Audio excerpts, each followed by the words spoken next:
विद्यार्थी मित्र, इयत्ता 6वीतील 8वं प्रकरण विभाज्यता या प्रकरणाला आपण आज सुरुवात करणार आहोत। या प्रकरणाला सुरुवात करण्या अगोदर आपण इयत्ता 5वीमध्ये काही कसोट्यांचा अभ्यास केला होता।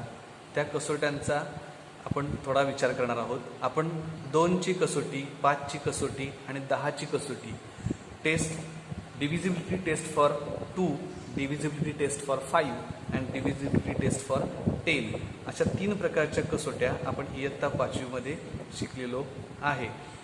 आता या कसोट्यांचा वापर आपण कशासाठी करतो तर दिलेल्या संख्या या 2ने, 5ने किंवा 10ने विभाज्य आहेत का नाहीत हे ओळखण्यासाठी, म्हणजे या संख्यांनी त्या दिलेल्या संख्येला भाग जातो की नाही, पूर्ण भाग जातो की नाही हे ओळखण्यासाठी आपण या कसोट्यांचा अभ्यास इयत्ता 5वीमध्ये केला आहे। त्यातील अजून काही कसोट्यांचा अभ्यास आपण या प्रकरणामध्ये इयत्ता 6वीमध्ये करणार आहोत। त्यातील पहिली कसोटी आपण अभ्यासणार आहोत ती 3ची विभाज्यतेची कसोटी। तर 3ची विभाज्यतेची कसोटी अभ्यासण्यासाठी आपण इथं काही संख्या घेतल्यात। हिअर इज द नंबर 35, 35 ही संख्या आपण इथं घेतली। तर 35 या संख्येला 3ने भाग जातो की नाही हे ओळखण्यासाठी आपल्याला काय करावं लागेल तर या संख्येतील अंकांची बेरीज करावी लागेल। So here is 3 and 5, there are 2 digits in this number. 2 अंकी संख्या आहे ही।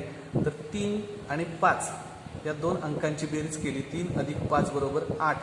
आता 8 ही संख्या 3च्या पाड्यामध्ये आहे का, म्हणजे 8 या संख्येला 3ने भाग जातो का। 8 ही संख्या काय आहे तर त्या दिलेल्या संख्येतील अंकांची बेरीज आहे, the sum of the digits of in the number. म्हणून आपण बघूया 8 ला 3ने भाग जातो का तर 3 एके 3, 3 दुणे 6, 3 त्रिक 9। 3च्या पाड्यामध्ये 9, 8 येत नाही, म्हणजे 8 या संख्येला 3ने भाग जात नाही, म्हणून 35 या संख्येला देखील 3ने भाग जात नाही। पुढची एक संख्या आपण बघूया। ही 2 अंकी संख्या होती, तर 3 अंकी संख्या घेतलेली आहे। 756, 756 या संख्येला 3ने भाग जातो की नाही हे ओळखण्यासाठी आपण काय करणार आहोत, we are going to add the sum all the digits in this numbers. या संख्येतील सर्व अंकांची बेरीज करणार आहोत। 7 अधिक 5 अधिक 6, 7 आणि 5 12, 12 आणि 6 18। So the sum of the digits is 18।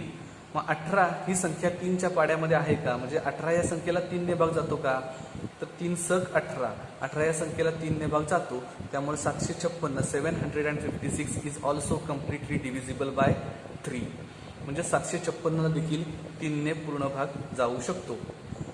आता हे कसोटीमध्ये कसं मांडलंय बघा, 3ची विभाज्यतेची कसोटी।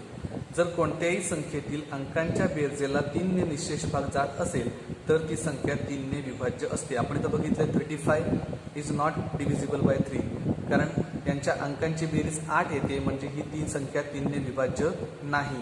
पण 756 यातील अंकांची बेरीज 18 येते आणि 18 ही संख्या 3ने विभाज्य असल्यामुळं 756 is also completely divisible by 3। इंग्रजीमध्ये आपण ती वाचून बघूया।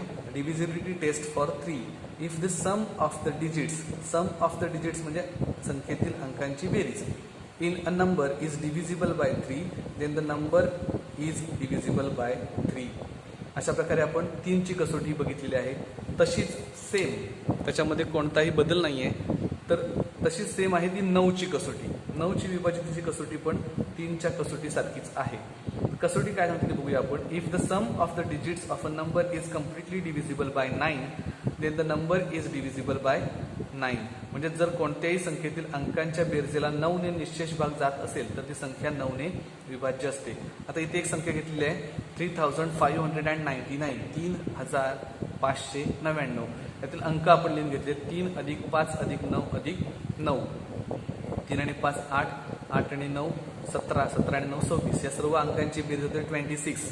मग 26 ही संख्या 3च्या पाड्यामध्ये आहे का तर नाही, 3 9 27 होतात, 26 ही संख्या 3च्या पाड्यामध्ये नाही, म्हणून 3599 ही देखील संख्या 9ने 26 विभाज्य आहेत का तर 9च्या पाड्यामध्ये 26 नाही आहेत, 9 त्रिक 27 आहेत, त्यामुळं 3599 ही संख्या देखील 9ने विभाज्य नाही।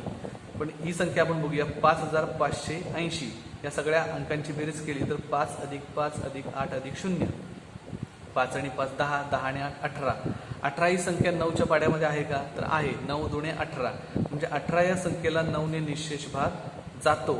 म्हणून 5580 या संख्येला देखील 9ने निःशेष भाग जातो.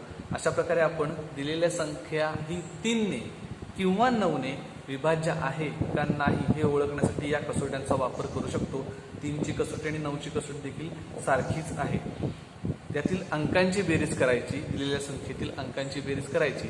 जर अंकांच्या बेरजेला 3ने भाग जात असेल तर त्या संख्येला देखील 3ने भाग जातो, किंवा त्या अंकांच्या बेरजेला 9ने भाग जात असेल तर त्या संख्येला देखील 9ने भाग जातो.